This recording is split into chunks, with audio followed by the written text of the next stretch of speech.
right, good evening. We will call this meeting to order. Yeah, I was trying to figure that out.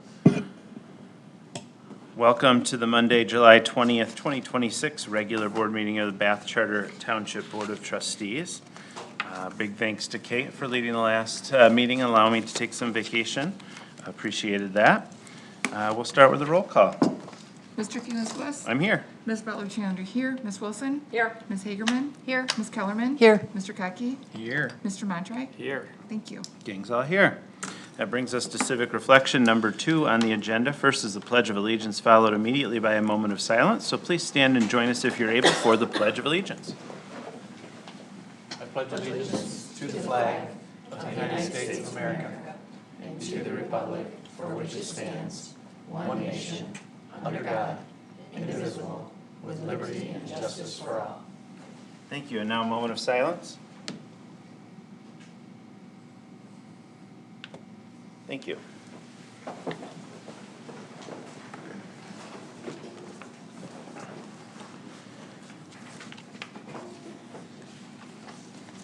Next up on the agenda is the approval of the agenda. For those in the audience, if you'd like to follow along, it is not on the screen today, but there are examples on the lectern for you to follow along. For those of you online, you can download that from the township's website. Are there changes to the agenda for tonight? No changes? Would we like to move this agenda forward then? I'll make that motion. Second. We have a motion and a second to approve the agenda as presented. Is there any other discussion? All right, hearing none, we'll take a voice vote. All those in favor of approving the agenda as presented tonight, say aye. Aye. Any opposed? That motion carries. We have ourselves an agenda. Item 4 is disclosure of conflicts of interest. Anyone have a conflict of interest on the topics in which we're discussing tonight? Sounds like no, so we'll move on. Public statement number 1 is item 5. This is an opportunity for those in the audience to address the board. It's limited to 3 minutes and designated for statements concerning what is on our agenda tonight. There is a second opportunity at the end of the meeting in which you will be given another 3 minutes where you could talk about any topic related to the board that you'd like to. But this first topic must be on items on the agenda. So if you'd like to address the board, please step up to the lectern, introduce yourself, and we will start your 3 minutes. Are you monitoring the 3? Okay. Would anyone like to address the board tonight? All right. There will be another opportunity, as I said, at the end of the meeting. We have items, number 6 is items for county, state, federal, and other agencies. We have a service award presentation by our police chief, Chief Mardigan. Welcome, Chief. Thank you. Today we're here to recognize and celebrate Christy Colby for her 24 years of dedicated service to the Bath Township Police Department and 26 years of service to the township in total. Christy began her career with the department in 2002 and served honorably underneath 5 chiefs. Unfortunately for her, I was the last one.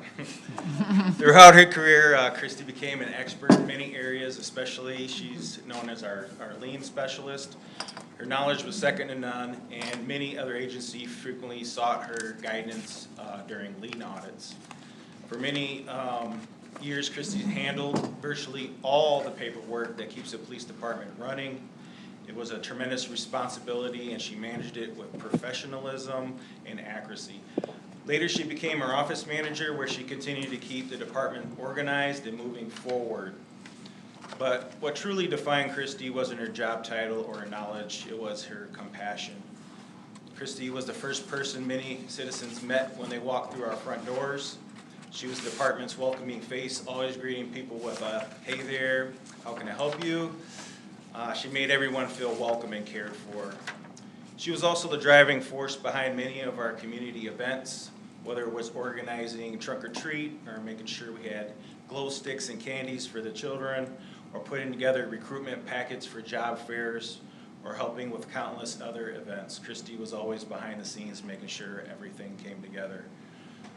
But what I remember most is her compassion she showed for people of the Township of Bath. I witnessed many occasions where she went above and beyond to help someone in need, even reaching into her own pocket to make sure a citizen received the help they needed. Those acts of kindness were never for recognition, they were simply who Christy is. Christy, your dedication, kindness, and service had left a lasting mark on this department and our community. You made Bath a better place. Your legacy will be remembered for years to come. And on behalf of the entire Bath Township Police Department, I want to thank you for your years of service. And I would like to present you with the Chief's Award, if you would please. This award is presented to Christy Colby in recognition of 24 years of dedicated service to Bath Township and the Bath Township Police Department.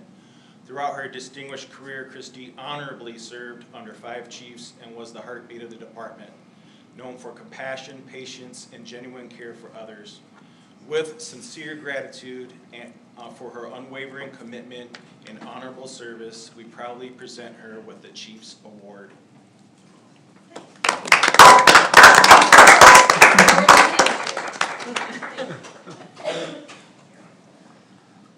How nice, I really appreciate this, thank you, it means a lot. Does it say Mother Hen on it? Thank you, thanks. Thank you, Christy. Thank you, Chief. Item 7 is the consent agenda. We have minutes from the Election Commission of February 17th in the consent agenda. Would anyone like to remove those minutes for discussion elsewhere in the agenda? If not, I'd entertain a motion to approve the consent agenda. I'll make that motion. Second. We have a motion and a second to approve the consent agenda. Because it's a consent agenda, we do so without discussion, so we'll move right to a roll call vote. Ms. Hagerman? Yes. Ms. Kellerman? Yes. Mr. Kotke? Yes. Ms. Wilson? Yes. Mr. Fewins-Bliss? Yes. Ms. Butler-Challender, yes. Mr. Montri? Yes. Thank you. Consent agenda is approved. Next up is item 8, the approval of the minutes. We have the minutes of the Board of Trustees meeting of July 6th. How would you all like to handle those tonight? I'll make the motion to approve those as written, as submitted, I guess. I'll second it. We have a motion and a second to approve the minutes of the Board of Trustees meeting of July 6th as presented. Is there any discussion? All right, hearing none, we'll take a voice vote. All those in favor of approving the minutes of the Board of Trustees meeting of July 6th as presented, please say aye. Aye. Any opposed? That motion carries. That brings us to item 9, approval of the vouchers. How would you all like to handle the vouchers tonight? I'll make a motion to accept the vouchers as submitted. Second. We have a motion and a second to approve the vouchers as presented tonight. Is there any discussion? Mr. Montri? Yes. Ms. Hagerman? Yes. Ms. Kellerman? Yes. Mr. Kotke? Yes. Ms. Wilson? Yes. Mr. Fewins-Bliss? Yes. Ms. Butler-Chalender, yes. Thank you. That passes. Item 10 is our quarterly treasurer's report. I'll turn it over to the treasurer. In your packet, you can see I've put all the investments in there. Is there any questions before I start? Just so you know, the rates have gone down. The last 3 CDs I've renewed, it went from it started at 3.9 for 1 year, now it's at 3.7. So they are declining, but I was told by Michigan class today that they think they're gonna start improving, so we'll have to see. Which surprises me because it's an election year, so. They go down in election years. The Huntington Bank checking account went down, but the Michigan class went up. Did we move funds from there to there? Yeah. Okay. Earn some more interest. Yeah, that's great. Yep. Would we get more interest on things like the sewer funds if we went longer than the 365 days? We don't wanna do that because we don't know if we're gonna need the sewer funds to pay for the sewer upgrades that are happening. Because of the bonding we're gonna have to be doing. Mm-hmm. So we don't really wanna go longer term yet. Okay. And actually, longer terms have lower rates right now. Really? Yep. Cause I just Well, renewed, I just don't get I that. renewed mercantile ones, and the longer rates for, usually I do like a year. Those rates were, like 0.3 lower. So, I did 180 days on Yeah. some of the mercantile ones because Might yeah, as well. the rate's better, and some of the banks don't pay interest quarterly or monthly. Some of them are just, you get your rate and so it's not compounded as much, so. Yeah, I okay, have to watch where I do that at too, because you want more compounding than you. right. How do you determine how much to keep in your checking? Or in our checking? By what bills we know that are coming due, and it's the end of, we're already halfway through Yeah, the year. no, so- I just wondered, cause that's one of the largest Yep. amounts. Yeah. And I just moved $1 million from there to there. Oh, So- okay. So we'll be, For the local pool. that's Michigan class. And that's a transfer in and out account, but you earn interest on it compared to just sitting in our regular checking account that we don't earn interest on. Not bad. Thank you. Did you have more you wanted to add to that? No, that was it. Other questions? And if you do come up with some, just email me also or call the township, I'm here. Okay, thank you for that. So we'll have another one in, this is July and October? September, yeah, October. Great. I was like, when is it? Item 11 is committee appointments, of which there are none. Item 12 is township committee reports. We have again the chief to come and tell us about what's happening in the police department. Welcome back, chief. Thank you. Good evening. I'd like to provide a brief update for the police department second quarter. I'm going to cover our statistics, staffing update, and equipment update. Statistically, overall, our total calls of service compared to last year are down.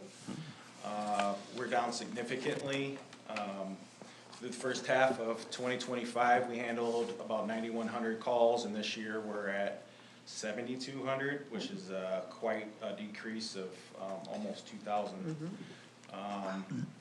Looking at the second quarter, our calls decreased consistently as well, and that was about 900 calls. The good news is that our dispatch calls have remained steady. I'm not seeing anything concerning calling increases in assaultive crimes or property crimes. But when I did look at the statistics, they were concerning to me of why they decreased so much.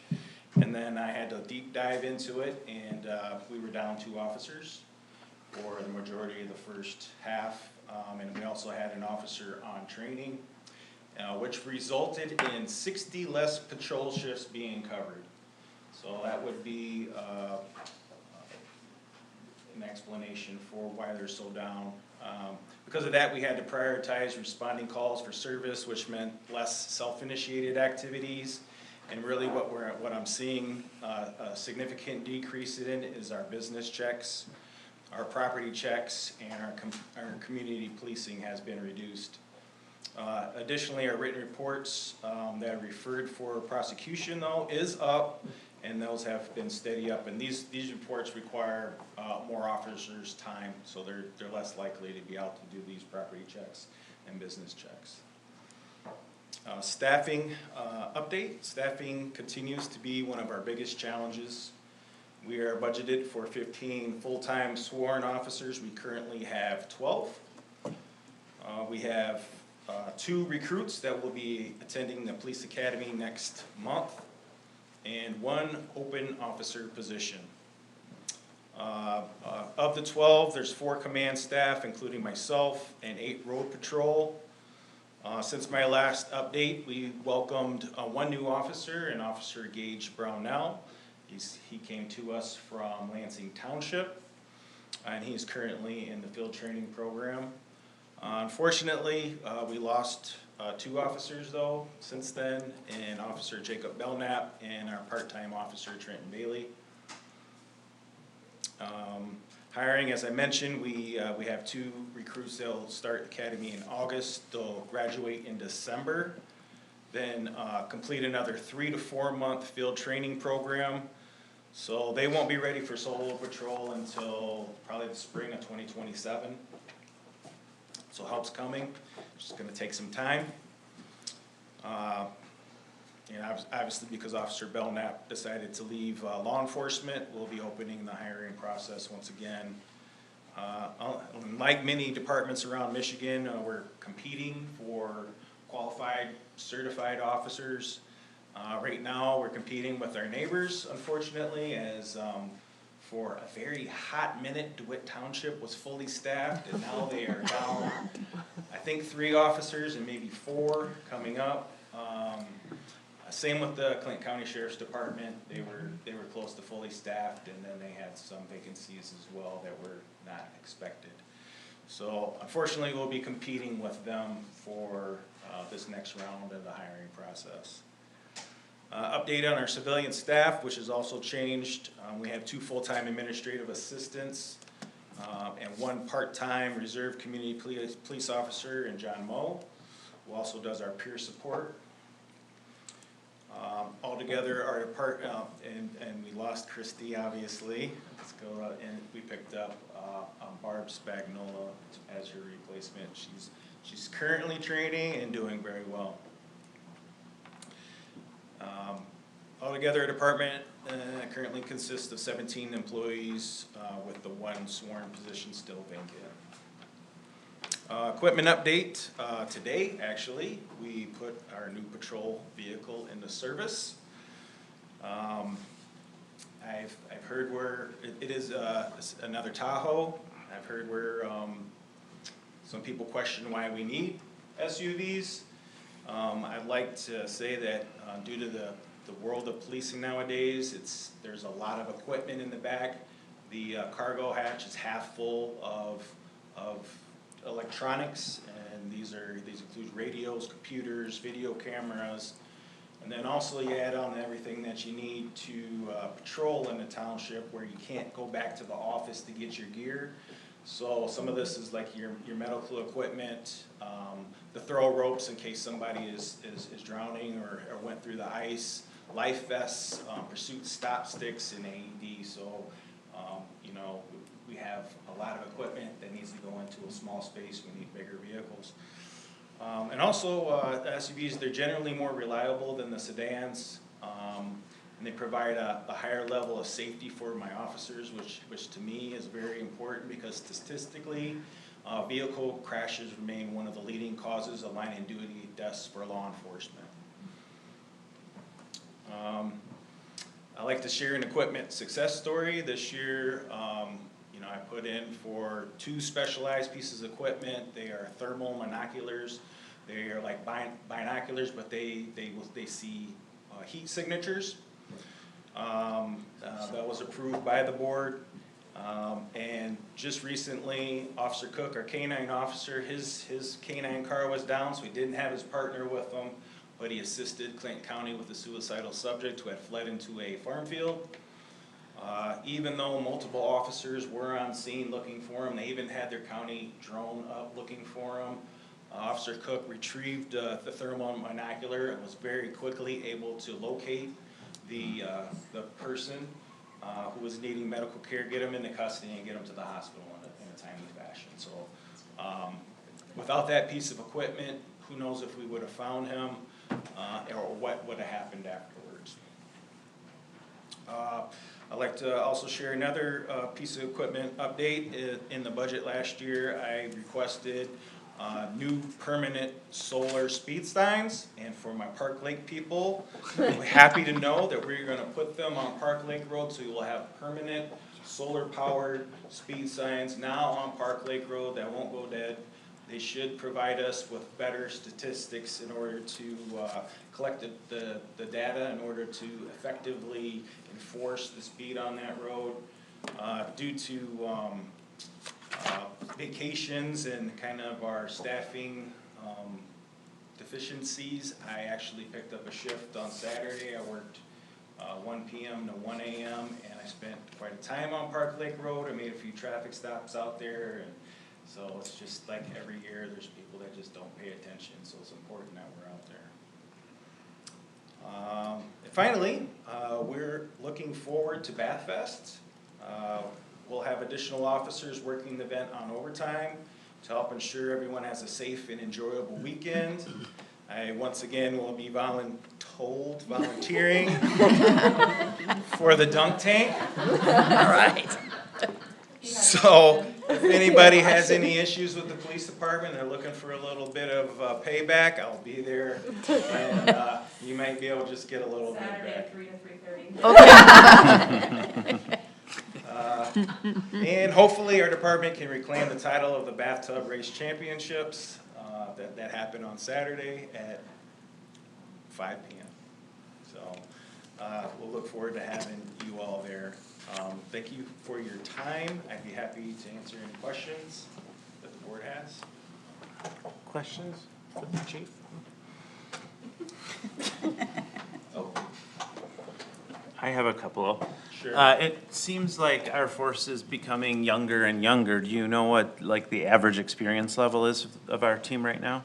It's, it is not very high. I would say we're probably, if you, so Chris and I, Lieutenant Hamilton and I were just discussing this today, and we looked at each other and we go, are we the old guys? Because we're the old guys, you know, we're the ones with 20-plus years, and then if you go down from that, we have our 2 sergeants that have 10-plus years each. But then our road patrol, our highest 2 have just over 5, and the rest, it goes down from there. We're very young, and that's kind of, it's important to me because we have to spend a lot of time training, and it's not just the field training program.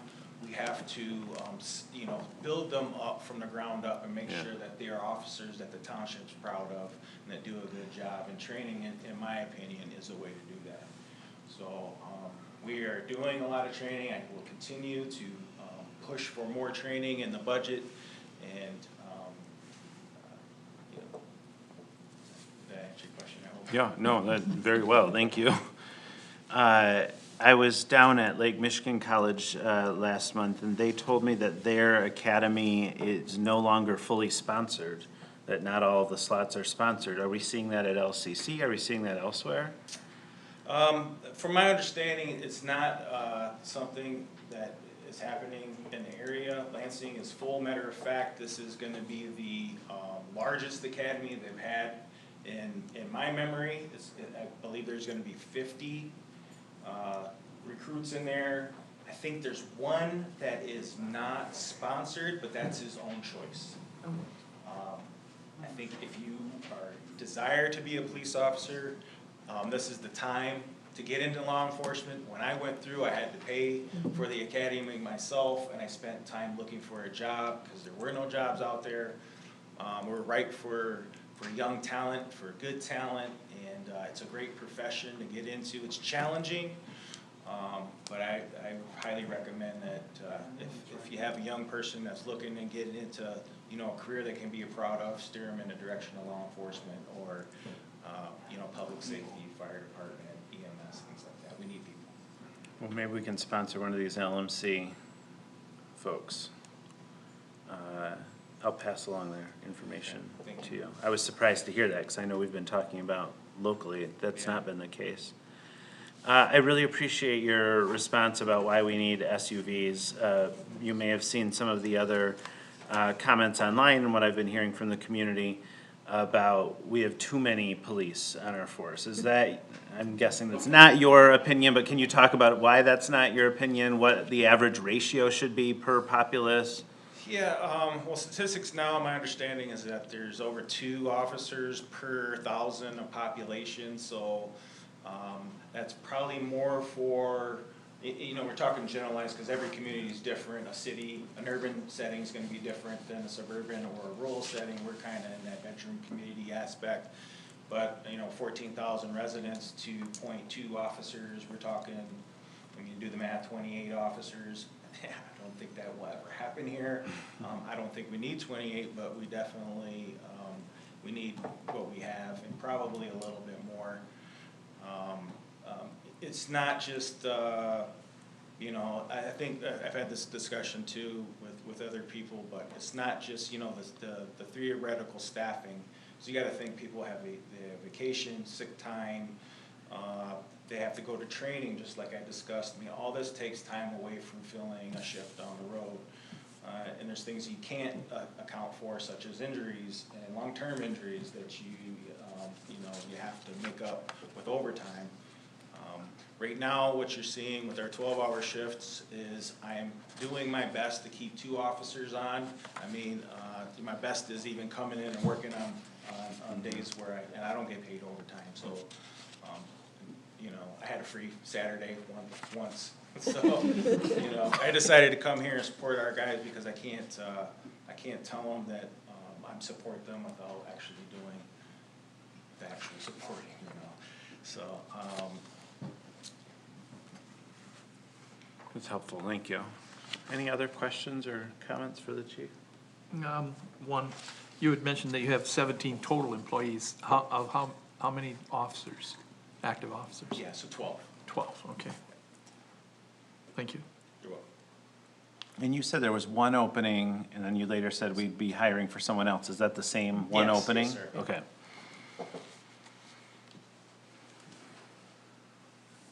Anything else, team? This has been really helpful, thank you. Thank you so much.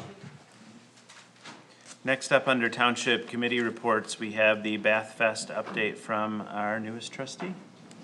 Sandra's here also. I don't know if you want to add anything in.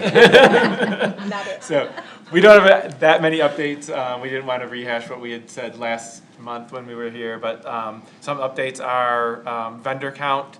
So last year we had 23 booths and 20 vendors. This year we have 19 booths and 17 vendors, so we're in the similar area. And last year we had a number of them that signed up or called within the few days before that we were able to add. So ballpark, we're similar area for number of vendors.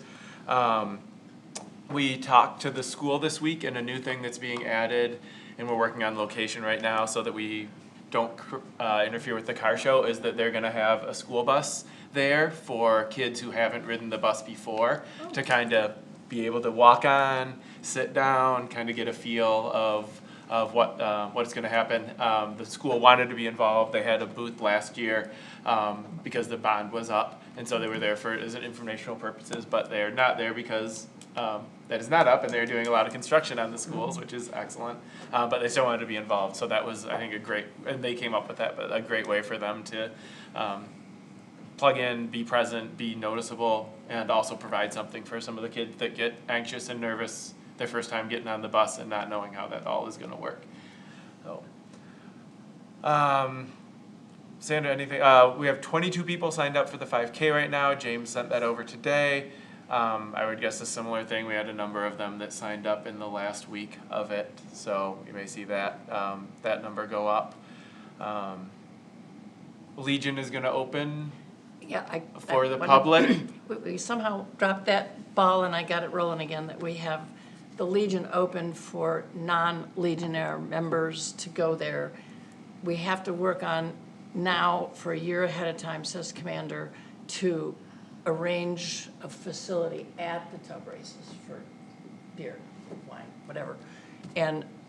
But he says it takes about a year because we have to get the trucks, I didn't even think about it, to have cold stuff. So we'll put that on the agenda. I'll help you work on that and get it going. Yeah. The other question I had is, do we have more tub races and do we have entry forms? I couldn't download it from the site for some reason, my stupidity or the site or whatever. So I would promote that if I could, if I can. Do we have them printed somewhere?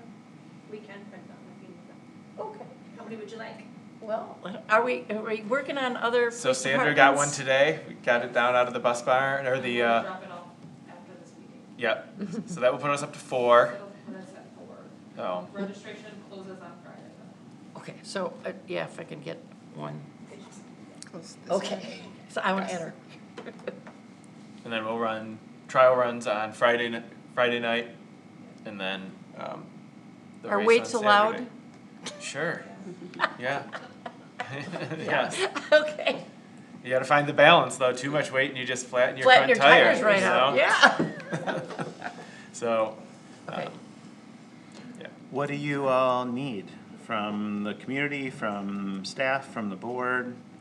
There's an extra tub if you guys want to race there. Where do we get a tub? I mean, I'm just throwing it out there. Oh, I have one. I have my own. New tires and all. Sounds like you, Ray. Come on, Ray. I'm gonna be gone. Me too. I'll work on getting somebody. Adam. Yeah. So I think, I'm too busy. what Sandra and I were talking about an hour ago, and what we're feeling like is like, year one, last year was a like, what are we getting into, feeling out. Year two, we're sort of like trying to add some things, expand the food trucks, and I think year three, what we're gonna be looking for is, some more volunteers, especially in terms of things like monitoring. Last year we had great turnout for volunteers of like monitoring the bounce houses and obstacle course, just to make sure, people aren't jumping on each other's heads and that. We don't have really any signed up for this year, but she and I are in the park, we can help with some of that or draft in some kids. So I think, thinking about next year is some of that, and then I think we're going to have to do, we're going to have to do some serious fundraising and think about what type of revenue generation we can have. The board gave a generous, $10,000 last year. That's been able to get us through these 2 years. We've had some donations last year, as well as some larger donations this year, which has been great. So, but I think thinking about what we can do that's revenue generating at the festival as well, which could be a beer tent, where we wouldn't necessarily, some things that we've talked about are, we wouldn't be making money off the alcohol sales, because my understanding is that's not something that can happen, but it may be that there's a entry fee to the tent or a cover charge, which seems to be pretty common, and maybe that is what goes towards a, donation to the festival. So we're gonna talk to some friends that run Sun Dried in Mason, and they always have a beer tent, and kind of see how they handle entry fees, pricing, and that. So I think next year, some volunteers and revenue generation. Anything to add, Sandra? And more tubs. Yes. We know there's tubs out there. People have said it. It's like, they don't need to race them, but if we can get them, we can find, other people will race them. So. Doesn't the high school have a physics class that could put them together or something? The high Yeah. school has a tub. Yeah, but we need to produce more tubs for the community. We need a We production need- line. We don't have a mechanical, that would be Clinton County RESA. Yeah. And their Okay. Superintendent's on my board, I can talk to him about Yeah. that. I'm like, where else could you? Yeah. All right, well, that's exciting, sounds fun. Yeah, so we're looking forward to it. Thanks for all your hard work you put into that. Any other last questions for Adam or Sandra? All right, thank you. That brings us to item 13, unfinished business, items for introduction or discussion of which we have none. Items for action, we have ballot language for November election. I asked to put this on the agenda. I don't know that there will be actual action, but I think we have a small time frame that Karen's going to help explain to us that should the millage not pass in August, we have a short time frame to decide if we want to ask for the same or different in November. I hate to sort of get ahead of ourselves before the millage, before people vote, but also we just have a small window of time. So my hope is that we can give staff some guidance on if we would like some of the ballot language to come back to us as we did the first time. We could give them some direction on what that would look like so that we don't lose time having to meet to direct them to come up with the ballot language and then meet again to vote on the ballot language. Hopefully it will pass, in my opinion. And if it doesn't, then hopefully we can just meet one time to talk about what we want to do. That also means that no, I don't remember what else that means. It means something else really important that's gone from me.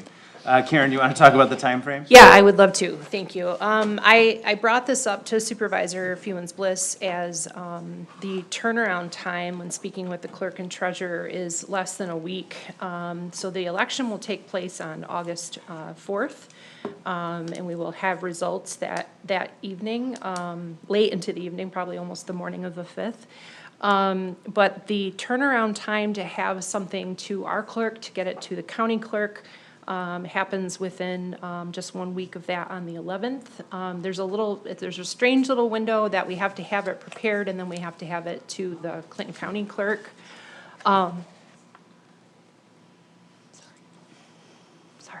here, I'm distracted, sorry.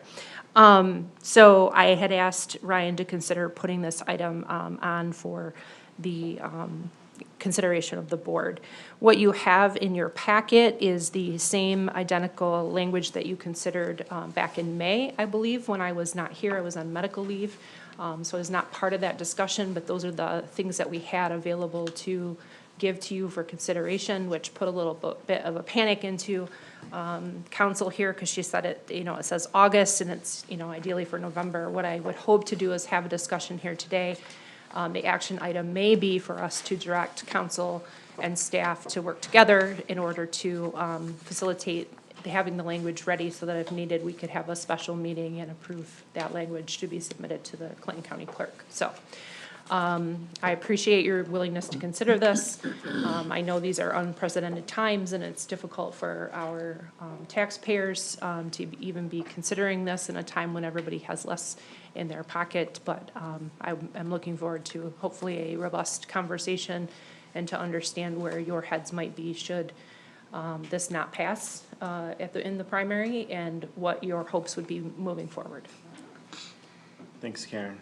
It helped remind me of what my deep thought was that went away, was that we also could choose not to rerun the millage. Correct. That obviously is an option.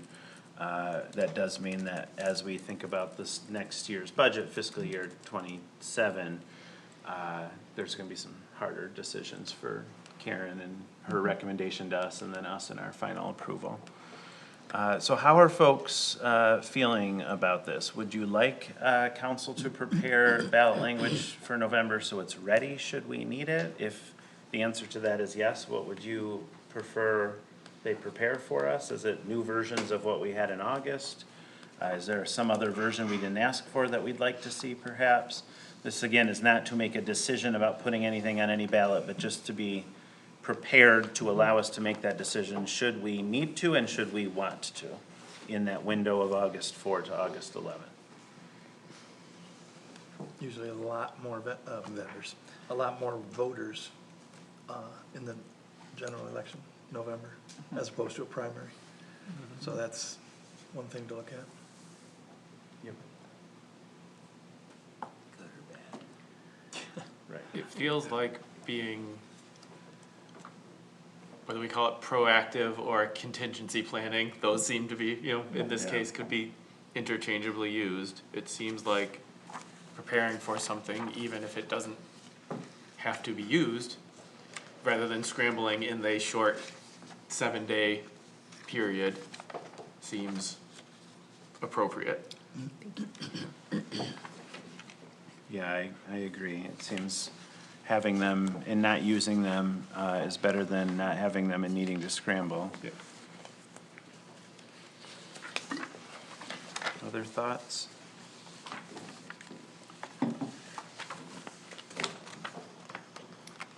It's hard to know. I Making say a be decision without enough data. What'd you say? I say be prepared. I mean. Yeah, we no, need I'd to, say we should be prepared to have that discussion, should we need to. Hopefully, we don't. Well, do we wanna put the same ballot initiative out there, or do we wanna lower it? Because you have your options, there's different options in here, and it tells you the dollar amount that we would generate from each option. I mean, I think it would be, I think it just depends on what the voters tell us in August. If it doesn't pass, but it's a narrow margin, versus if it doesn't pass by a lot, then I think those are two different pieces of Messages. messages, yeah. If we vote for a contingency plan, can we rescind it and not put it on the ballot? When do you have to put the hammer down and say it's gonna be on the ballot and you can't take it back? August 11th. I'll just vote.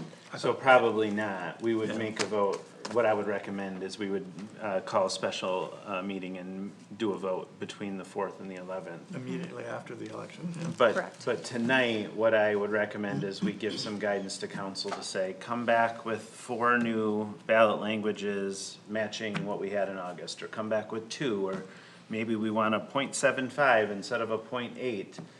That's the direction we're looking for tonight, should the board want to properly contingency plan. I should note that, in following Facebook and following the comments of our people, like, I am also prepared to make those cuts.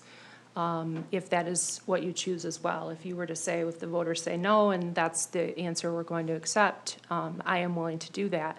But I will let you know, and this is not a fear mongering, I would look at everything that is not a mandated service from the state, and I would make those cuts, as difficult as they might be.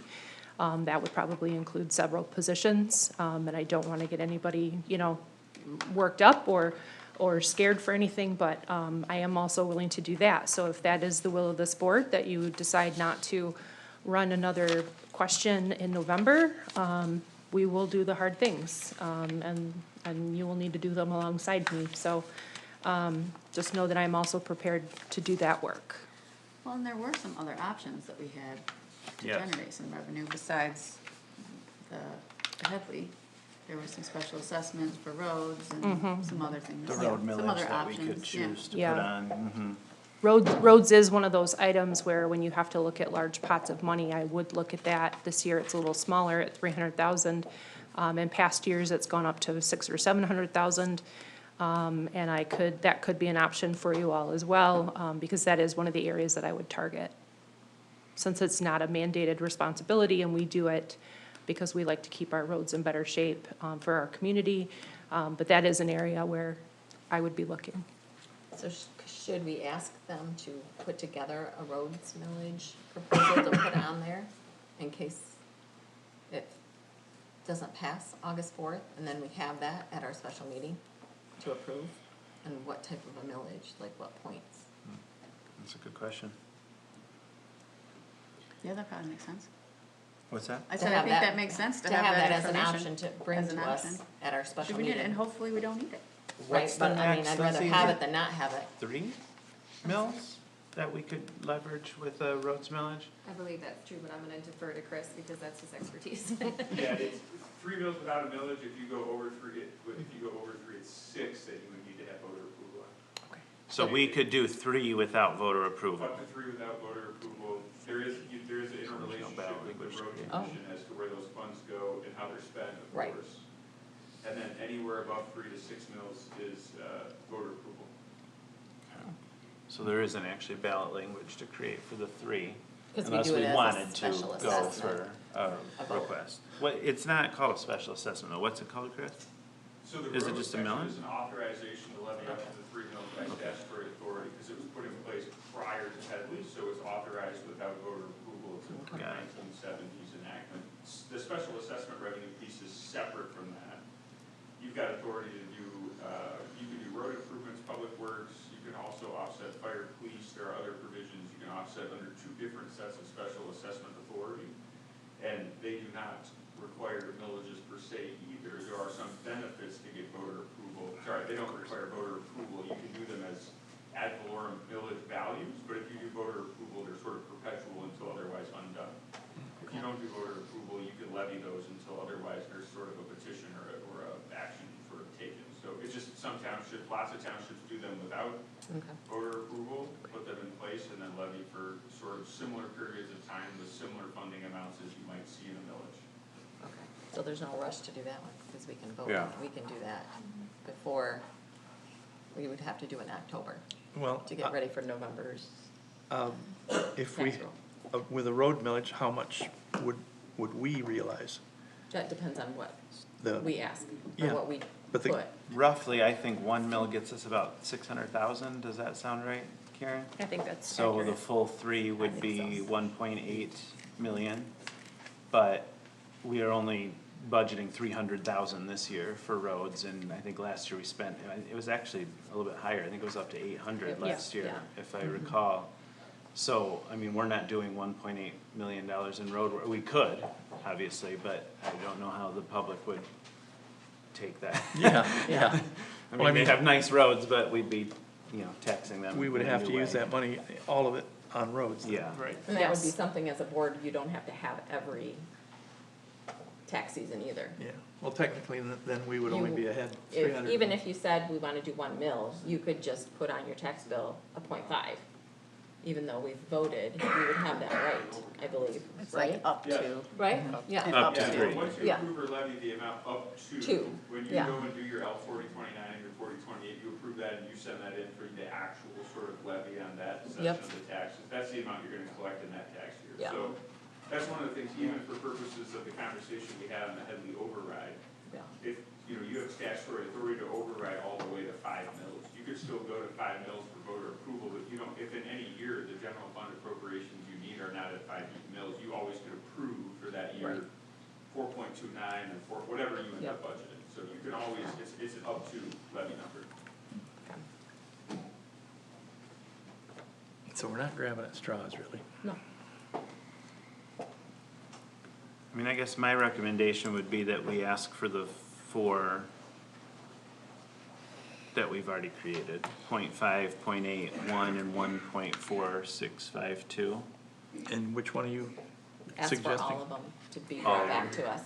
Oh, So okay. after the election, we can figure out which one we want to. Check off which one we And want. it feels like, I'm not a lawyer, so I don't know about the heavy lift of these, but We have a bunch of lawyers in here, if it though. was me, I'd just go and update the numbers. I don't know if that's, It is that's fairly how easy it is. straightforward. It is fairly straightforward, hence the reason I called, a little bit worried about what was happening today in the packet. So that's certainly not a problem. And then, of course, continuing forward, if the board feels like it needs additional reminders or additional information about some of these other options, if it comes to that, we certainly can continue to provide that. I know you also received some material from Rod in an educational session, so you have information. I think that's also been generally available to the public as well, so. Correct. Is there a different number that folks would need to see? The 0.8 sort of gets us to the place where we're closing the gap that we have in the budget, at least the current gap, is that right, Karen? About $500,000 is what we were planning to take from the fund balance this year. Correct. And I think 0.8 gets us 480, 490 or something. So that would close the gap without cuts and without new activity, which we also know there's some new activity in different departments based on some needs that we have. But that would at least give us the options again, should the millage not pass, and should we decide we would like to discuss doing something in November. Again, none of this is for sure, all of this is theoretical. We're just trying to be prepared. That gives us all the information. Does that sound fair to folks? Yeah. And then I'd encourage you all to think about these other options and what might make sense. And we'll watch for a special meeting, hopefully again, in my opinion. We don't need it, but if we do, it will be during that week. Correct. How long will it take to turn around? I mean, we're just voting on the thing that's already drafted, right? Correct. So there's the no, goal is, apologies, with the updates that need to be done here, as noted, it is not going to be an extraordinary lift. We would be able to have those drafts around and ready for action if the board needs to meet and have its special meeting. And then it's just a function of voting and signing once you've made those decisions, if you make such a decision moving forward. So action-wise, not a lot of time. is there like a low-paid intern or someone that we could have do it? Yes, there are still some, and we will certainly utilize. Talented and important people that we Yes. value, but, Yes. you know. Yes, some of them have been to visit and observe your meeting, so I think it would be fun for them to work on something like that. Obviously, then Chris and I would still, one of us would get an eye on it to make sure everything's fine, but we will get that done. No one's ever said working on our stuff is fun before. I say that all the time, so. Yeah, but we pay you to say it. Okay, does that sound okay to folks? Am I understanding that the language that would be changed would just be the August 4th, 2026 to November 3rd? It would change to November 3rd and the other date four, on the page. that would be the only Throughout. change Yeah, there's a throughout, handful and of then, places it appears, we'll just double check, we'll also, of course, double check our numbers, because sometimes those accidents sneak through. Yep. And then I would also encourage the superintendent to come with, any other sort of metrics about what a portion of the mill might cost, or generate, so that we're ready in case there's a pivot moment at the board meeting. And there's a reason that the ballot language is in this format, right? Some of the feedback we've been getting is like, it's designed to trick people, and why do they do it this way? I mean, we certainly don't like it. There's No. a reason that it's this way, right? That's true. It is set by statute, so this is not something that's optional, that we get to just make it as convoluted as possible. I may have mentioned at a prior meeting as well that there is continually a movement afoot to try to move to plain English ballot questions. The problem is that it requires amendments to all sorts of different statutes to get us there. So knowing how smoothly and quickly legislatures can often work on things that are as clearly as important as ballot language, I'm not sure how quickly we're going to get there. Fair enough. Any other thoughts on that from the group? Okay. So just to be clear, the 0.8 would bring us back to par. Based on this year's budget. That's what I'm it saying. would- This- It would, yeah. Here and now. it would be Here and close to now the is what I'm gap. saying. It's not perfect, but Yeah. in my read, that's the closest one. Get us out of the red. Yes, in the current state of affairs, without any increase in Yep. healthcare and Correct. this. Wages, yep. Wages, which we're about to maybe sign here in a few minutes. So, we can expect costs to go up. And it seems like revenue from the state is not going to go up. Nope. Yeah, we were told by, when you and I attended Capitol Conference back in February, March, we were told to expect cuts, revenue sharing to continue to decline. I believe them. I hold my breath every time the state considers revenue sharing because it is ever under fire and ever under, people are chipping away at it. Scrutiny, and then I think a lack of understanding, a true lack of ignorance of what those things might fund and what it means to communities. So I think that we're always going to be under that scrutiny and trying to justify keeping those funds intact. And I understand there's a conversation afoot at the state level about the personal property tax for the utilities. They Yeah. need to increase so dramatically their infrastructure that it would make their tax burden too high, so they're concerned about that. That would affect us too as a recipient of some of those funds. So hopefully, whatever they negotiate will at least be a net even for us. It would be great if it was an increase, but I know that's also in the mix. Sure. Oh, I loved what Adam said before about 8th grade simple. And somehow it'd be nice to, for the false garbage on Facebook, that if I don't even look at my tax bill, if I pay $1,000 taxes, what does each one of these mean for my $1,000? And somehow to get that across, I can't do it, but we need to as a township do it. I think that's so important because people are speaking on Facebook, this is gonna raise your taxes 50%, all of them. Not a part, like we talked about, but the whole tax is gonna go up 50%. And that's gonna be a 99% no, if that's what the people believe. And I feel really strongly about that, and Adam, I agree, let's do it 8th grade. It's hard to explain Headley and Prop 5 in Yeah. 8th grade Yeah. language, it's, Yeah, I mean, just we gotta make something simple. yeah. I Being able- watched the meeting that I missed while I was on vacation and saw you talk about all of this, and from Europe, I texted Karen and I said, Yeah. we've got to do a town hall. So later this week, Karen and I are going to host a town but then hall Make it to more talk public. about that, to show it, to hear people's concerns, answer questions, run, Karen and I have already talked about this, run some of the scenarios to show what it means for individual Right. properties. There's what the county is trying to do adds another X factor to it, because we're not talking about that, that's not our proposal. It's not to say we're for or against that, but I think there's some confusion about, there's a township piece on the county proposal, but that's not us, because we're a charter township, though that's about the general law townships. So there's some confusion there, there may be some questions that we can answer about that as well, but I'm hoping people join us on Thursday at 6 here in this room. I hope Correct. any of you are welcome, obviously, to come too and participate. Is that why we got asked to come? Yes. Yeah. Yeah. It was just kindness. He was so nice to us. But you. hopefully, we're starting to get some of the word. I've been trying to engage on Facebook and answer questions. And you can tell people are angry, and I feel their anger, and I don't like to pay more taxes either. No. We're facing the same thing that families are facing. Our healthcare costs are going up just like their healthcare costs are. And I can feel that anger from folks. But what I've been trying to explain to people is like, we're 7 of their neighbors trying to do the best thing we think can happen for the township government, and that we're not trying to take more money and we're not hoarding money, and I promise you we're not wasting money. And I've gotten a lot of feedback on we should cut, and I think that's a very fair suggestion, but what I would love from the public is tangible things that they would like to live without.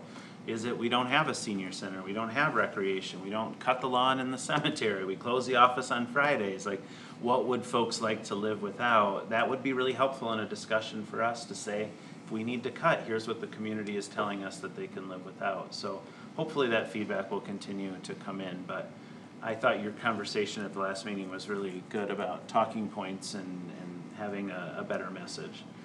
It was unfortunate that Karen was out for a time during this time. I was out for a time this time. The timing has just been really off. But there's still time. People are still voting, so we're going to keep talking about it and providing factual information, and they should make a decision that's best for their own selves and their families.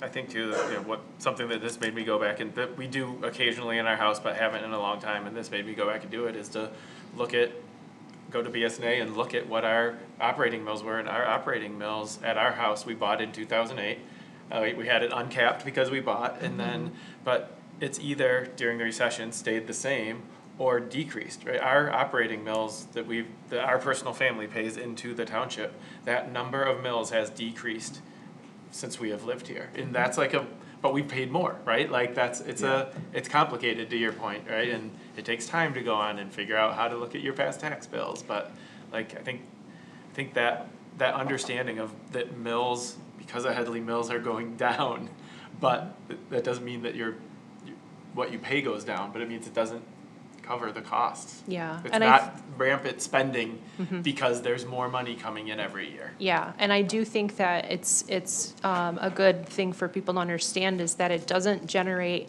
millions of new dollars for this township. I sometimes only see $100,000 to $150,000 in new revenue based on what is happening with home prices, sales, taxes, and to tell you the truth, sometimes that's not enough to even cover very minimal increases in services, IT contracts or employee benefits and different things that we're responsible for funding. So I think it is difficult for people to understand that it doesn't, they think we're rolling in it and we're just spending it. And sometimes it's $100,000 new revenue, and that's obviously not enough for some things that we do here, so. Yeah, people expect to be able to come in here and expect staff to be available, expect them to have the technology that they need, to be able to pay online, to do all the things that you would do in a modern business, which I think is not an unfair expectation of us, but all of that costs money, resources. So, good conversation, thank you all. Watch for a special meeting should that need to happen. We'll see. In the meantime, everybody go vote your conscience. Items for action, small b, social media intern position creation, superintendent. Thank you. I had a conversation with the supervisor in regards to this position as well. Some of his thoughts have been incorporated into the draft that you see in front of you. We talked a little bit about why it could not exist as a regular part-time position that could be structured as an internship, and it certainly can be. You'll note some of those changes are in the document that's in your packet. I also recognize at a time that we're asking people for more, that we're also proposing to add more. So I can assure you that just because we have many positions that exist as positions but that remain unfilled, that can be the case with this one as well. So should you approve this, it doesn't mean we're going to turn around and go out and hire it immediately. We will take some time and let some things play out in the on the ballot, and just know that we will proceed with caution when it comes to this position. But so there's an updated version in your packet. It changed the social media intern to social media coordinator. That can be structured as an internship. Nothing else changed in way of rate or anything else. Let me be clear: this is not a position that would receive benefits. other than the very minimal that the township is required to pay. So that is what is before you. I'm happy to answer questions, but always happy to make it a better position for the township as well. Trustee? Could I just make one suggestion? Yes, Under ma'am. position requirements, the first bullet says, advanced coursework and/or degree in communications or marketing-related field. It seems to me that it would probably be fairly reasonable to just find somebody who has experience Okay. doing these things. Not necessarily Agreed. a degree or coursework in Okay. it. These are, anyway, so I would maybe put a / experience. Yep. That's just my suggestion. Note taken. Thank you. I wouldn't want anyone who is qualified to not apply. I agree with because you. of that. I would agree with you completely. I also had a thought after we spoke, and sorry I haven't shared it with you yet, but I wonder if a better title would be something like communications coordinator, so it could encompass other things than social media, which is probably what you intended anyway, but would speak more to that. Okay. I imagine there would be times where we would need other communication support. I would agree with that. That might not be in the social media realm, although that clearly is where we need some help. We know and we've identified that. What would be the benefits of structuring it as an internship? It'd be similar to what the planner does in his department. Sometimes they can get credit, or it fulfills a requirement of a degree that is current when they're currently in school. So we would be happy to facilitate that. We've done that many times in the past with our planning interns and different interns. So we would just offer another opportunity for this to fit with their coursework and their degree. That might open up a lot Correct. more candidates. Thank you. Yep, you're welcome. What's the pay rate for this? I think it's like $16.50. That is something that is yet to be determined when we have the class and comp study done, if we're paying a fair rate, but that is generally what our part-time people, after they stay after their internship, can make, I think, up to maybe $16.50, $17 for the work when they stay on with us after their internship is complete.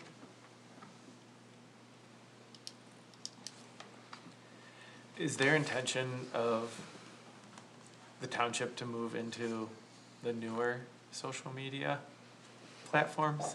Taylor?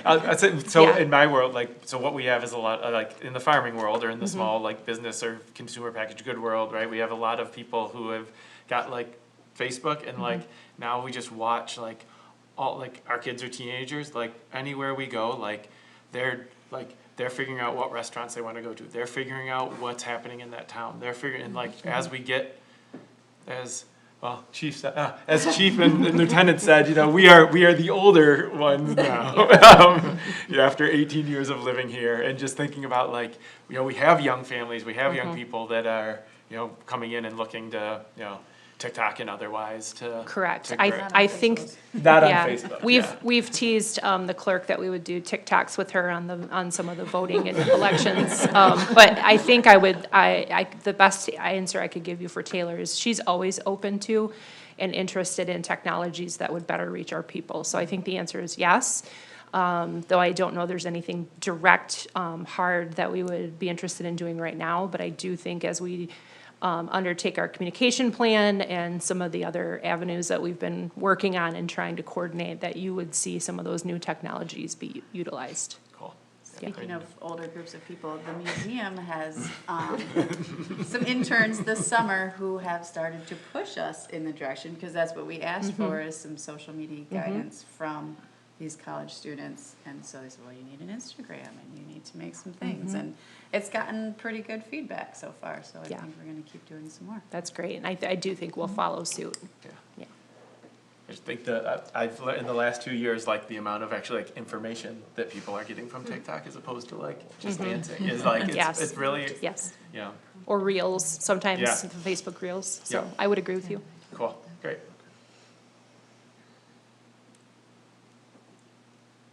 Other questions, thoughts?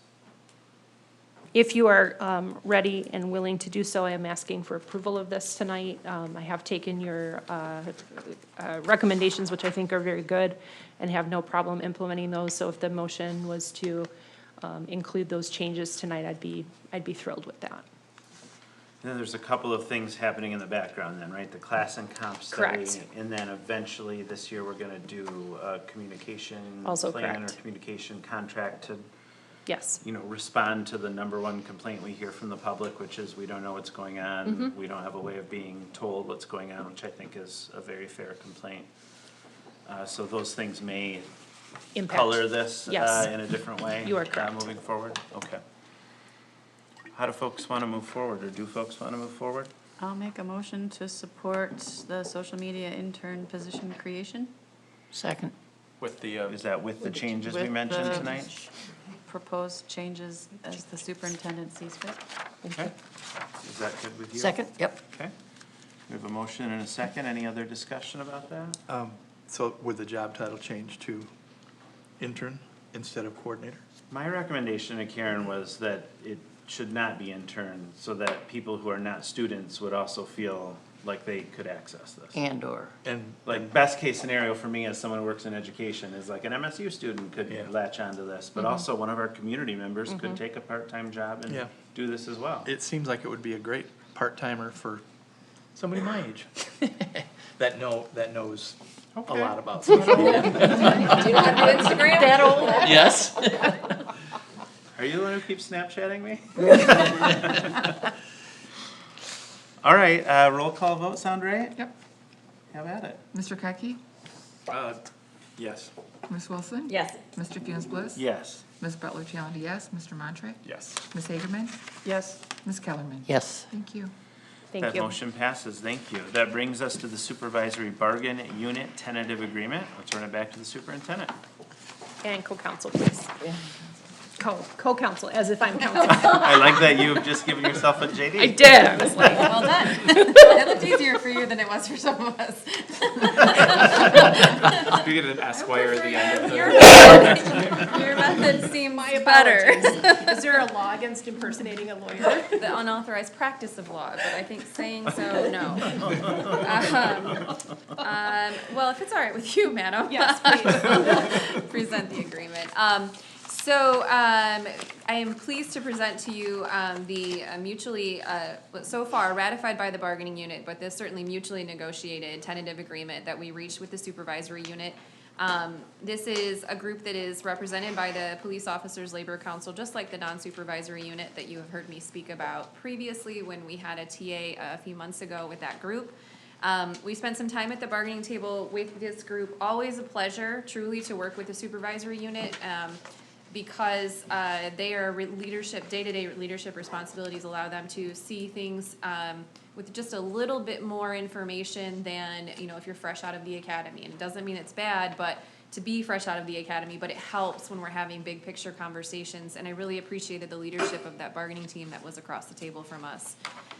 The tentative agreement that is in your packet, I'm happy to go through line by line, but I would frankly recommend that I just call out to you what is distinct compared to the non-supervisory unit. That would be on your tentative agreement, page 1, item number 4 pertaining to Article 10. We did a couple of different things in this section of importance to the group. One was that the group wanted to be clearer about if they were going to get notice of a change in their shift, how much notice they would get. The prior language had, I would say given, in fact it said, it gave wide latitude to the chief to move essentially sergeants around to ensure that there wasn't going to be overtime compensation afforded to some of the folks. And the sergeants expressed some frustration and wanting some more predictability, and I think that was a fair ask, and we came to some reasonable notice provisions. There is still an exception for emergencies, so if the reason for the change in the shift is something dramatic and unanticipated, the chief still has the ability to maintain fluidity there. In addition, that second bulleted item, section 2, overtime equalization, the group wanted to talk with us more clearly about gaining some consistency and better understanding of how overtime would be offered.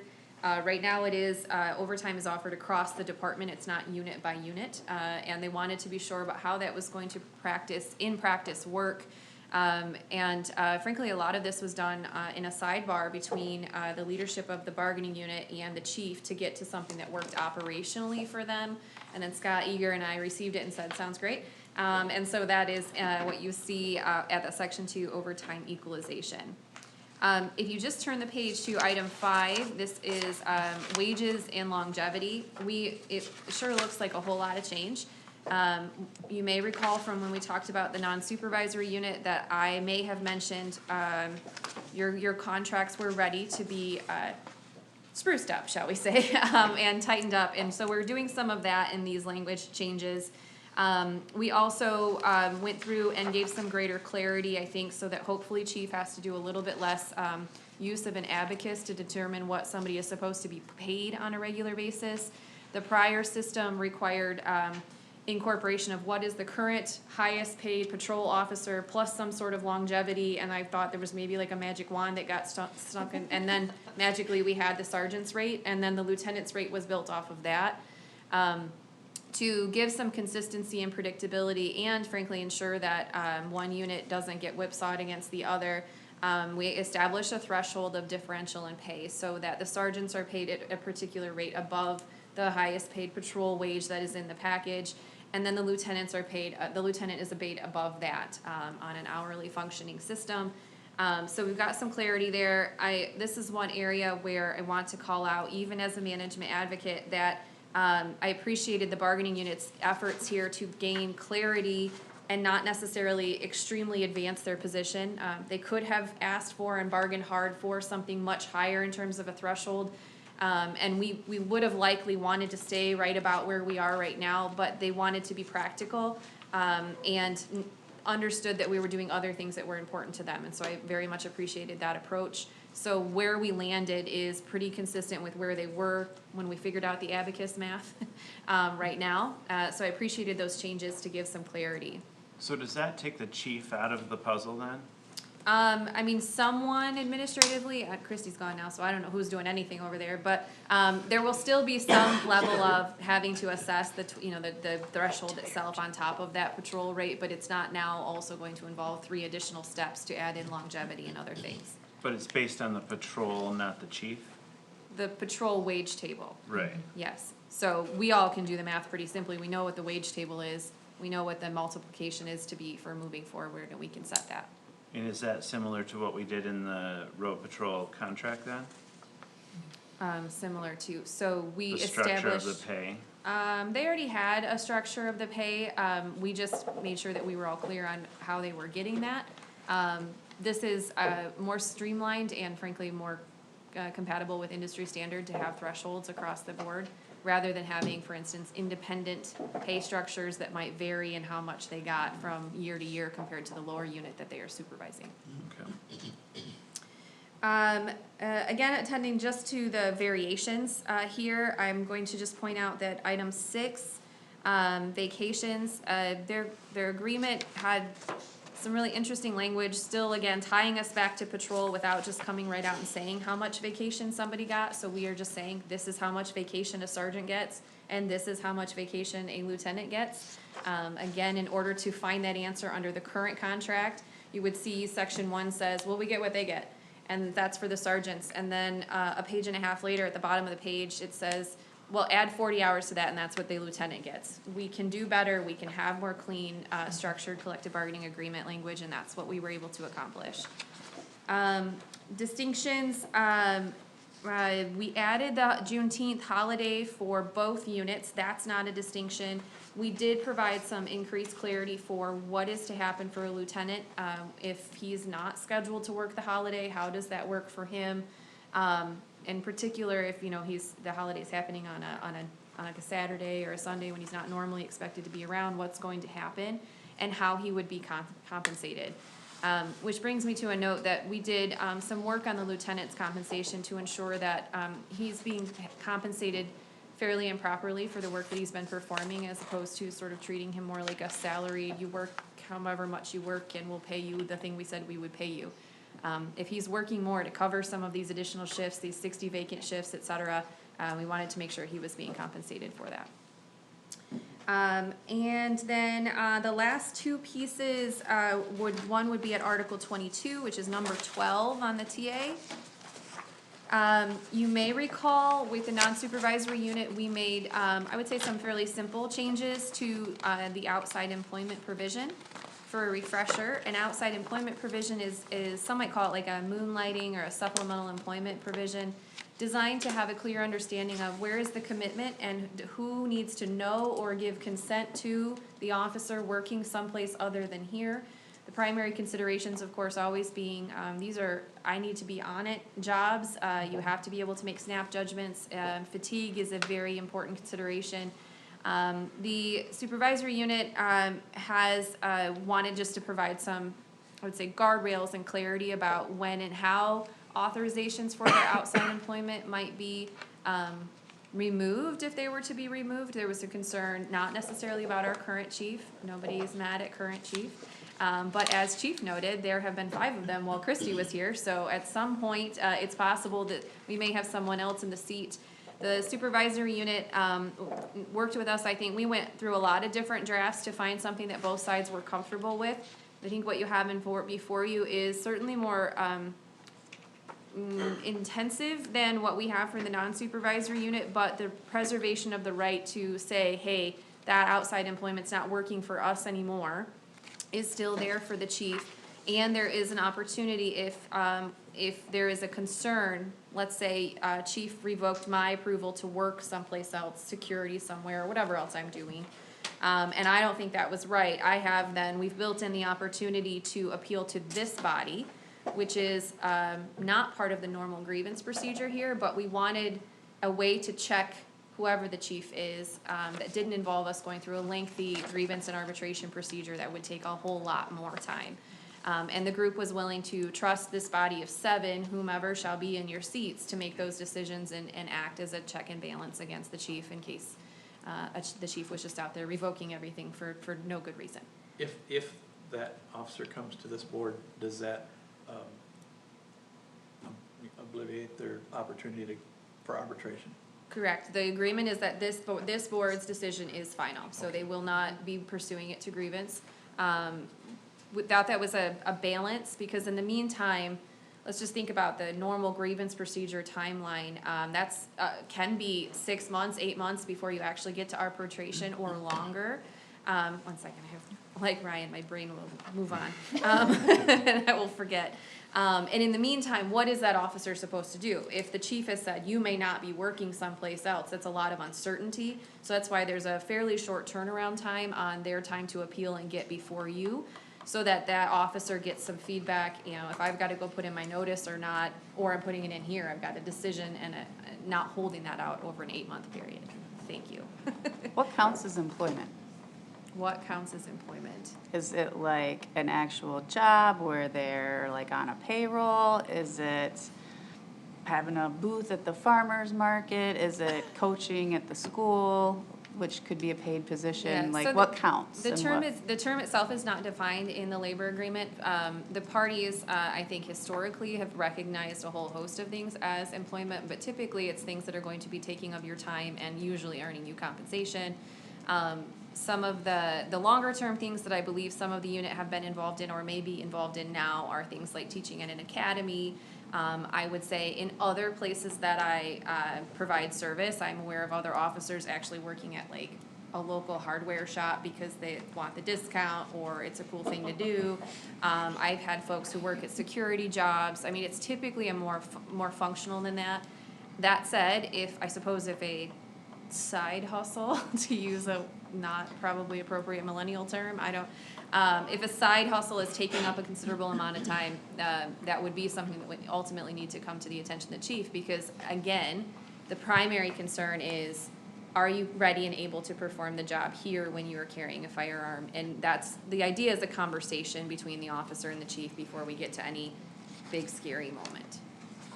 So if you aren't sure, then ask, I guess? Yes, that's Okay. why the point is you need prior written authorization to be engaged in that. My understanding is there's been pretty good communication about that. That's not new language, that the idea that there needs to be consent of the chief. And my expectation is that chief, having come up through the ranks himself, will continue to engage in those conversations.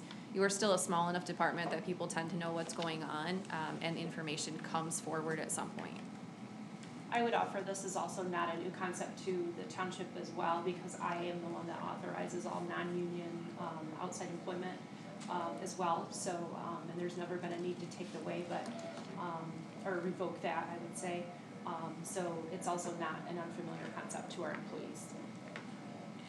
For the 7 days, is that the entirety of the process, or they have 7 days in which to communicate to, say, me or us, that they'd like to discuss with us? Do we need a special meeting? Like, what is that process? Yeah, it's a shot clock on their time to submit a written appeal. It was very clear in the negotiation process, communicating with Scott Eager, that I couldn't commit you all to meeting that quickly. I couldn't some days commit me to meeting that quickly. Yeah. But it is a timeline to at least put on paper that they're appealing the chief's decision, and then certainly that would be provided to appropriate parties to then start working on, do we need a special meeting? Is this something that is that time sensitive? Maybe, for instance, chief has a very pressing concern about this person's responsibilities outside of the department. Or can it wait till the next regularly scheduled meeting? You all meet every 2 weeks, so generally we're gonna probably keep it on a regular meeting. And theoretically, it would show up on the next regular meeting, Correct. if not a special. Correct, unless, again, it was a very pressing issue where the chief was very, very concerned. Okay. Thank you. Yep. And then the last thing was kind of addressing an interesting piece of the supervisory agreement. It has unlike most supervisory contracts, this contract currently has a lot of detail about the promotional process. Not abnormal to have promotional process content, but typically that belongs in the contract for the unit that would be eligible to be promoted, not in the unit into which you would be promoted. So through conversation with the supervisory unit, we're going to work on that with the non-supervisory group to say, hey, let's take what we had over here and put it in your contract, then leaving simply what already exists in the contract right now, which is that the chief has the sole discretion to make that promotion. We did make a further adjustment. This is on page 7 in section 20. You can see that simple adjustment. It previously said the chief of police shall have the sole discretion as to who is promoted and who is not promoted.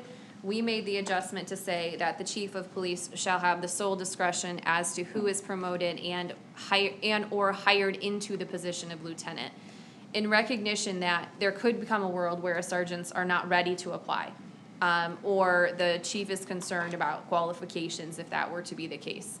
Not every sergeant is ready to be a lieutenant or wants to be a lieutenant right away, and so want to just have a plan in place if that ever came to pass. Nobody's anticipating that. There's no current plan to ignore all of our current officers next time we need to hire for lieutenant, nor am I aware of a current need to go hire anyone.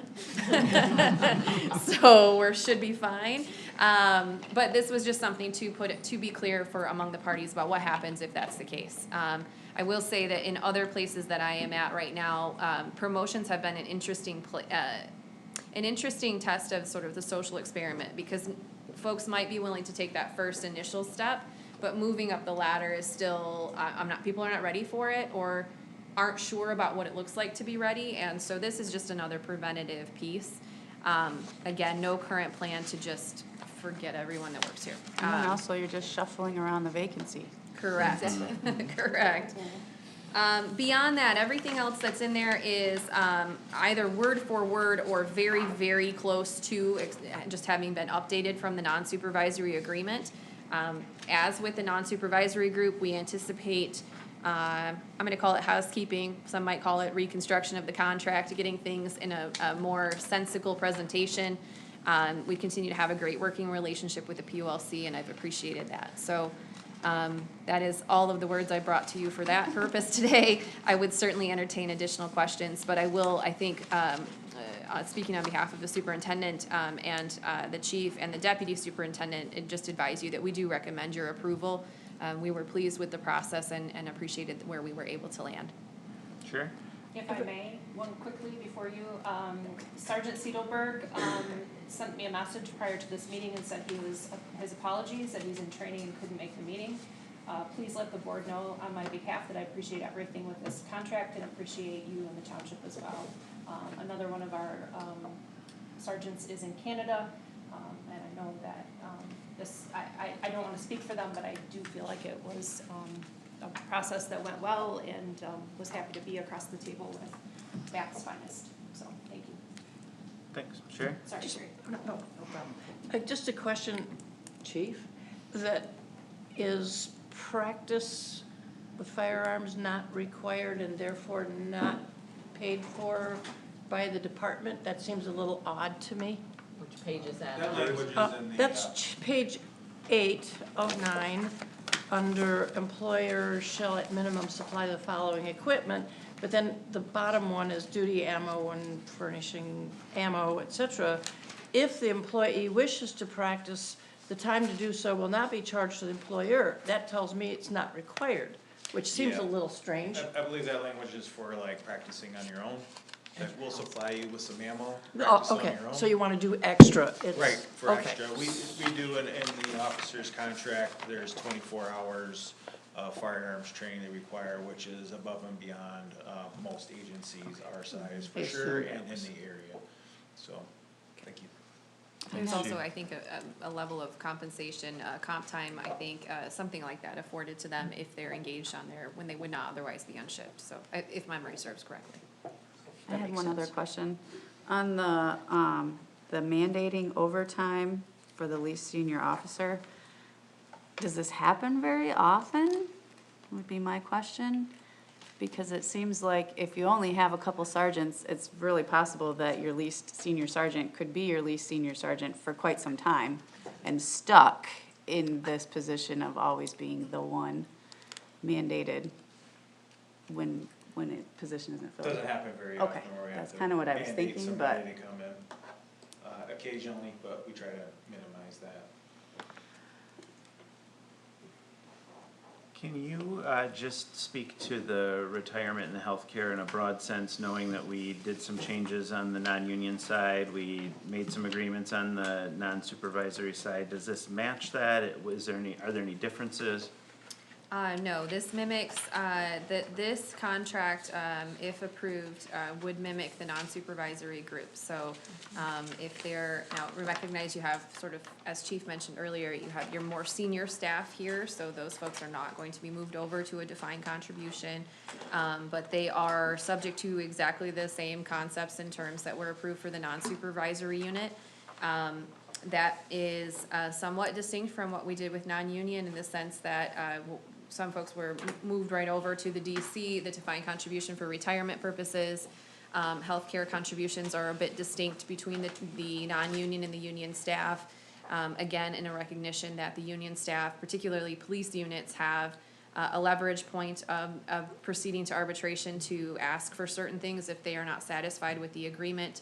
And letting them maintain that contribution rate of 0 toward their health insurance was something that was a better use of township dollars, according to your bargaining team, than throwing more money into a wage scale, which has a compounding effect, both immediately in terms of all the plus-ups that happen when you make a wage dollar compared to a healthcare premium dollar. So all of those things were consistent between the non-supervisory and the supervisory group. Okay, thank you. Other questions, thoughts?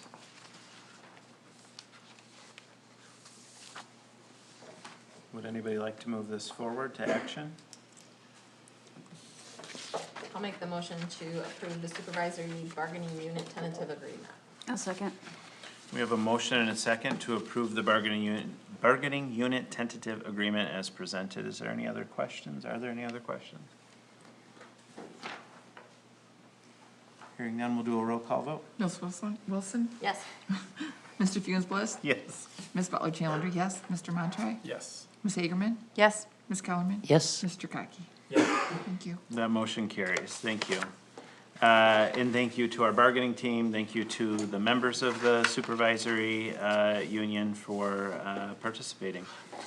That brings us to item 14, new business. We have no items for introduction discussion. We have one, perhaps two items for action. The first is a closed session under Open Meetings Act permissible purposes, item H, to consider material exempt from discussion or disclosure by state or federal statute for a legal opinion. Would my colleagues choose to go into closed session tonight? I'll make the action to go into closed session. I'll Second. support. We have a motion and a second to go into closed session. I believe that's a roll call vote, is that right? Yep. Any discussion before we do that? Hearing none, we'll do a roll call vote. Ms. Butler-Chalender, yes. Mr. Montri? Yes. Ms. Hagerman? Yes. Ms. Kellerman? Yes. Mr. Kotke? Yes. Ms. Wilson? Yes. Mr. Fewins-Bliss? Yes. Thank you. We will enter closed session. For those in the audience, you're welcome to stay. We will be back and back on the record, hopefully shortly. Thank you.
Call this meeting back to order.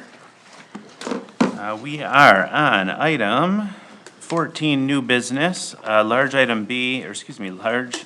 B, items for action, small b, action from closed session, if necessary. Is there any action from closed session folks would like to engage in?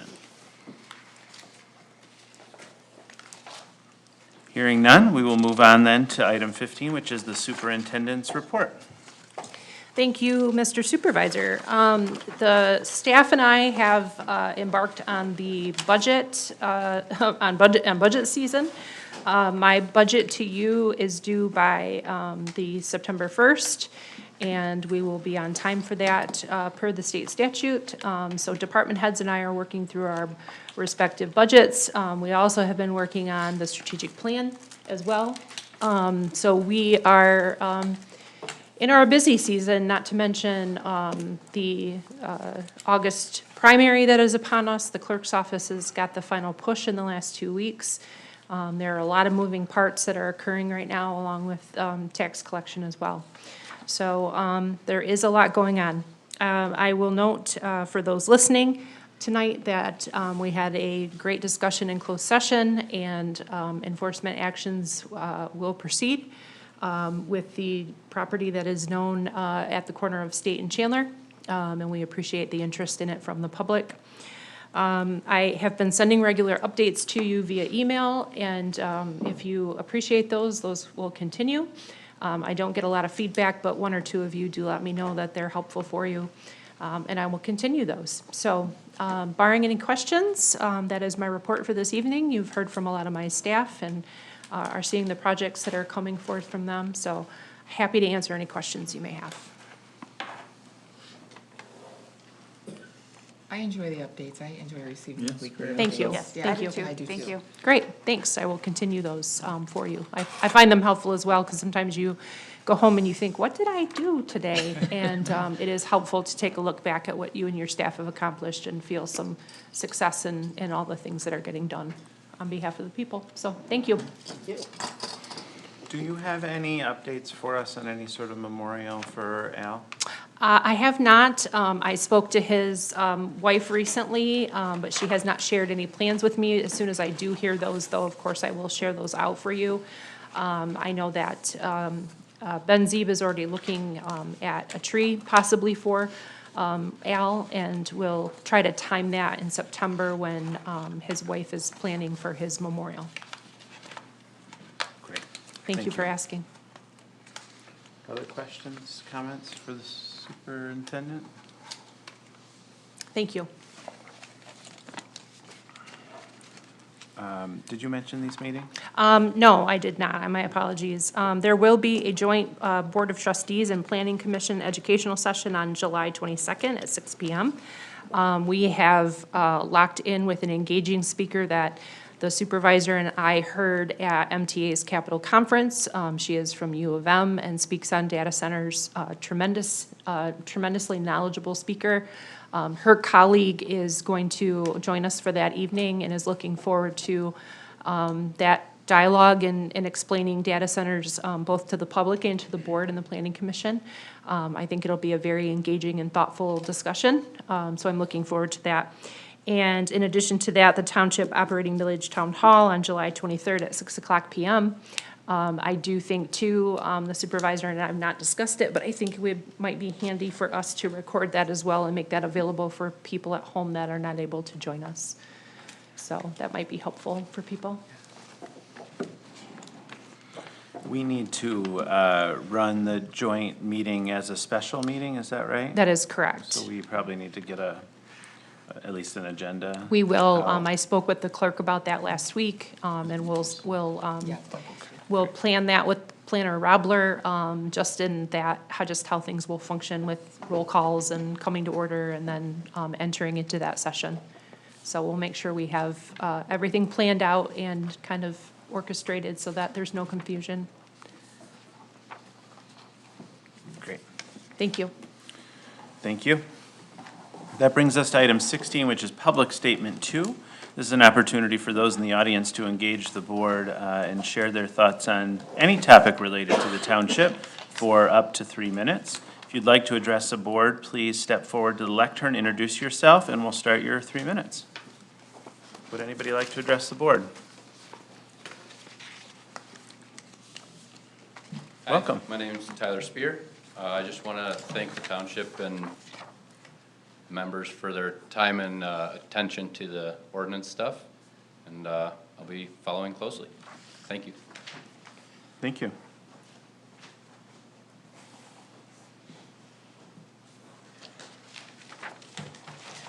Hello, my name is Tim DeLapp. I have been fallen victim of your ordinance-based compliance. I want you to know one of your Board of Trustees members is one of the people that would make complaints, and she has herself, Cheryl Kellerman. She has someone named Ryan Peltz that was living in a camper on her own property as well. Thank you. Thank you. Would anybody else like to address the board? Looks like we're out of public. All right, we'll close public statement then. That brings us to board member comments. Do you remember who you started with, Kate? I started with Sherry. All right, 'Cause that I didn't means wanna it's put you. Adam in the hot seat on That the means very it's first you. meeting. I just wanted to give everyone a quick update that the Centennial Art Committee has put out our call for art projects that is up on the township website. And we just have started the process of sending it out to relevant groups. So I should actually share that with you guys so you have it all. I want to give a shout out to Christine McAllister. She put together a really great list of places to send this to. So we're starting that process. So I'm hopeful that we'll get some proposals coming back to us. The deadline is September 1st. So if you know any artists or the way that it's structured is that we're looking for a primary installation, but we're also open to smaller secondary projects of any form of art that could take place around the community related to the basketball disaster. So this is in addition to Cousins or Yes, in place of? in addition to. Okay. I sent it out to a bunch of people too. I'm sorry if there's any overlap. No, I think the more that it gets sent out, the better. They're gonna be like, we get it, Bath, we get it. And I think that's it. Yeah? I think thinking about the tax implications and me digging into Headley and those types of things, I think that, Ryan, I think you and I may have had a conversation around this like years and years ago, possibly. And I think I've had with some other ones of you thinking about something long-term, not by any means short-term, long-term of like some like how your government works sessions, or that I've got some friends who do things down in the Carolinas as well, in mostly rural communities where they have these like open educational, like this is what a budget process is, this is what, and it's just like, again, not anything short, immediate now, but just that's in my head a lot. I think about like how people, I think people want to understand how their government works. I think the frustration comes because it's complicated, and there are some resources out there that we could either borrow from or and apply to this, so that we can have engaged citizens that can have complicated conversations with different different viewpoints as well. But Love that, thanks. I just want to remind everybody that early voting starts Saturday. So we can go to DeWitt Township or Bingham Township, just north of St. John's. It's from 8 to 4 on Saturday, Sunday. Let's see, Wednesday and Thursday, it's 11 to 7, but the other days, it's all 8 to 4. Anything else? Thank you. Just a few announcements my way. We did hear back from the Community Foundation. They were not interested in our art grant, unfortunately. So that, I think, brings our budget to what it is, which is still, I think, pretty robust for what we want to do. So hopefully we can get a couple of pieces of art. Don't forget, we have a canceled meeting on August 3rd, so don't come here, but we may have a special meeting sometime between August 4th and 11th. I'll be in touch about that if necessary. And then again, I just want to invite the board one more time, the community to come out on Thursday to engage in the Millage Town Hall right here at 6 o'clock, ask questions, share feedback, get clarity. And also the public is welcome to come on Wednesday and learn about data centers and other things with the planning commission and the board. So we would love to have that engagement. Thank you. Jack? I have nothing. Ray? I'm looking forward to the educational session and information session, I guess, on data centers. A lot of questions I have, and hopefully they'll get answered. Thanks. Truly. Sherry? Same thing, I'd like to learn about that too. And just to clarify what was just said about me, yes, I have a PPO on this young man that was here. I'm terrified of him. I carry my gun with me to mow my grass, and I'll tell you what, it is not a pleasant way to live. Miles, in our ordinance compliance officer, did come out. I had a friend living in a trailer. I also had this man track any friend of mine that left the driveway and track him down the road, and women, over and over and over.